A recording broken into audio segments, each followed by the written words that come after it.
In 1950, tensions between the Western countries and the Soviet Union bloc, known as the Cold War, escalated with the outbreak of the Korean War. This bloody and brutal conflict resulted in the deaths of millions of North and South Koreans, as well as more than 100,000 casualties among the United Nations forces involved. Although the war is largely forgotten today, its legacy continues to have a significant global impact. In 1910, Japan annexed Korea and controlled it for 35 years until the end of World War II in 1945. At that time, Japan withdrew its army from Korea and the country was officially liberated. After the war, Korea was divided into two occupation zones along the 38th parallel, with the northern zone being managed by the Soviet Union and the southern zone being administered by the United States. In 1948, as the tension heated up, the occupation zones became two independent states, the Communist Democratic People's Republic of Korea in the north, led by Kim Il-sung, and the Capitalist Republic of Korea in the south, led by Syngman Rhee. Both governments claimed to be the legitimate rulers of all of Korea, and neither accepted the border as permanent, leading to conflict between the two Koreas.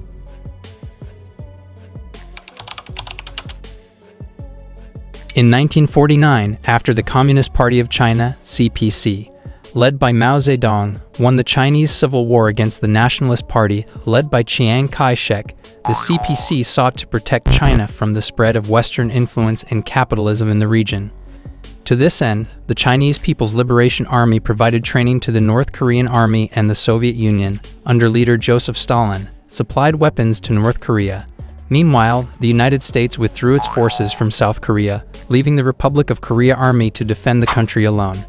These events weakened South Korea's military and strengthened North Korea's, leading Kim Il-sung to believe he could easily invade and conquer South Korea, unifying the two halves of the peninsula into a communist state. In 1950, the Korean War began when North Korea invaded South Korea. The North Korean People's Army, KPA, sent its I-Corps, 53,000 soldiers, across the Imjin River towards Seoul, while its I-Corps, 54,000 soldiers, advanced along two different axes. The KPA entered Seoul on June 28, but the South Korean government and army did not surrender, as the North Koreans had hoped. Instead, South Korean forces formed a defensive line south of the Han River and retreated in good order on the east coast. In order to avoid defeat, South Korea needed support from the U.S. Armed Forces. The United States, concerned about the spread of communism, requested that the United Nations, UN, intervene in the Korean War. In response, the UN passed resolutions calling for the invasion to be stopped and for UN member states to provide military assistance to the Republic of Korea Army. The Soviet Union, as a permanent member of the UN, could have vetoed these resolutions, but it was boycotting the UN Security Council at the time and therefore did not block the deployment of a UN army made up of soldiers from 16 nations to assist South Korea, led by General MacArthur. This intervention was granted under the request of South Korea and the resolutions passed by the UN. In early July 1950, UN troops from several countries including the United States, United Kingdom, Canada, Australia, New Zealand, and France arrived in South Korea, but were quickly pushed back to a small area around the port of Pusan at the southern tip of the peninsula. It wasn't until August that the 8th Army, led by Lieutenant General Walton H. Walker, and the Republic of Korea Army, led by Major General Chung Il-kwon, were able to fight back more effectively. Walker used medium tanks, rocket launchers, and fighter bombers to stop the North Korean tanks. The UN forces were able to stabilize the front at the Pusan perimeter with the help of U.S. air and naval support. Then, in September 1950, General MacArthur, with the 1st Marine Division and the 8th Army's remaining infantry division, the 7th, as well as South Korean Marines and infantry, and a variety of U.S. support troops, carried out a surprise amphibious landing at Incheon. After a naval bombardment and aerial attack on September 14, the Marines took control of Wolmi Island, a key harbor defense site, and then Incheon itself in the late afternoon. This forced the North Koreans to retreat behind the 38th parallel, and all of South Korea was recaptured on September 28. After South Korea was secured, President Truman gave MacArthur permission to invade North Korea.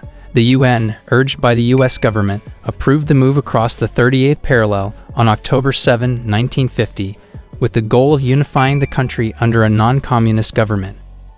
The UN forces took Pyongyang, North Korea's capital, on October 12, and subsequently the Yalu River, which ran along the border with Communist China. Seeing their communist allies in the north being defeated by capitalist forces, China deployed 250,000 troops to assist the North Koreans. The UN soldiers were forced out of North Korea with heavy losses, and Seoul was seized by Chinese and North Korean forces in January 1951. In early 1951, the Chinese offensive slowed down, and the United Nations Command, with support from the revitalized 8th U.S. Army led by General Matthew B. Ridgway, regained control of Seoul and pushed back to the 38th parallel. From that point on, the battle lines remained relatively stable, leading to a stalemate in the conflict. The Truman administration abandoned its plans to reunite North and South Korea, opting instead for limited goals in order to avoid escalating the conflict into a Third World War involving China and the Soviet Union.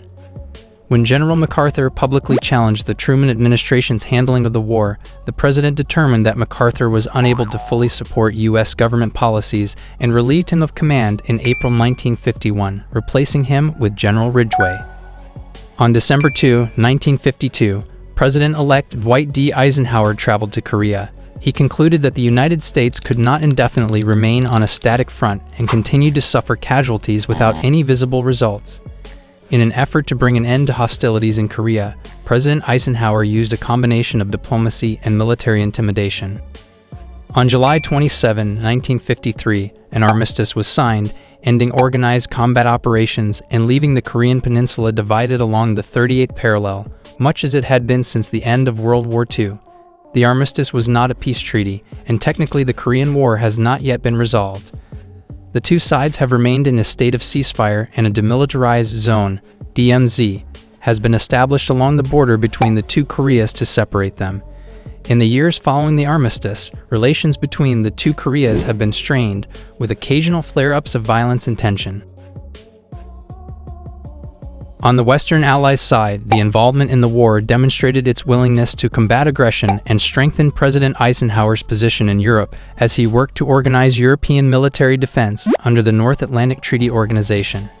Additionally, the conflict helped to ensure that the United States would continue to invest in its military buildup. It has been 69 years since the signing of the Armistice Agreement. Until now, Korea Peninsula is still divided into two separate countries. So the question is there any future for the annexation of the two halves of the Korean Peninsula?